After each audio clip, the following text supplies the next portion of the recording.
Police മേധാവി ഷെയ്ഖ് ദർവേഷ് സാഹിബ് ഇന്ന് വിരമിക്കുകയാണ്. അതിന്റെ വിരമിക്കൽ പരേഡ് ഇപ്പോൾ നടക്കുന്നു തിരുവനന്തപുരം പേരൂർക്കട SAP ക്യാമ്പിൽ. അതിലേക്ക് കഠിനാധ്വാനത്തിലൂടെ ഏറ്റെടുത്ത ലക്ഷ്യങ്ങൾ പൂർത്തീകരിക്കാനുള്ള ആർജവും ഇച്ഛാശക്തിയുമുള്ള സഹപ്രവർത്തകരുടെ പക്ഷഭേദമില്ലാതെ നിസ്വാർത്ഥ സ്നേഹത്തോടെയുള്ള പെരുമാറ്റം കൊണ്ട് പോലീസ് സേനാംഗങ്ങളുടെ ഹൃദയങ്ങളിൽ സ്ഥാനം പിടിച്ച ഉജ്ജ്വല മനസ്സിനുടമ ബഹുമാനപ്പെട്ട സംസ്ഥാന പോലീസ് മേധാവി doctor Sheikh Darvesh Sahib Indian police service അവർ ഇന്ന് സർവീസിൽ നിന്നും ഏറെ അഭിമാനത്തോടെ വിരമിക്കുകയാണ്. അദ്ദേഹത്തിന് എല്ലാവിധ ആദരവും നൽകിക്കൊണ്ട് നടത്തുന്ന ഈ ഫെയറൽ പരേഡിൽ അല്പനിമിഷങ്ങൾക്കകം പരേഡ് സ്ലോ മാർച്ചിലും തുടർന്ന് ക്വിക്ക് മാർച്ചിലും ബഹുമാനപ്പെട്ട വിശിഷ്ടാതിക്ക് അഭിവാദനങ്ങൾ അർപ്പിച്ച് കടന്നു പോകും.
Now the parade will march past in slow and quick time, complementing the chief guests, demonstrating their precision and coordination.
Police മേധാവി ഷെയ്ഖ് ദർവേഷ് സാഹിബിന് പരേഡ് നൽകുകയാണ് സേനാംഗങ്ങൾ. തിരുവനന്തപുരത്ത് പേരൂർക്കട SAP ക്യാമ്പ് ഗ്രൗണ്ടിലാണ് പരേഡ് നടക്കുന്നത്.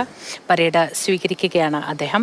അതിനുശേഷമായിരിക്കും അഭിസംബോധന ചെയ്ത് സംസാരിക്കുക. തുടർന്ന് വളരെ ഔദ്യോഗികമായ ചില ചടങ്ങുകൾ കൂടി ബാക്കിയുണ്ട്. അതിനുശേഷം ഇന്ന് വൈകിട്ടോടെയായിരിക്കും പുതിയ മേധാവി ചുമതല ഏൽക്കുക.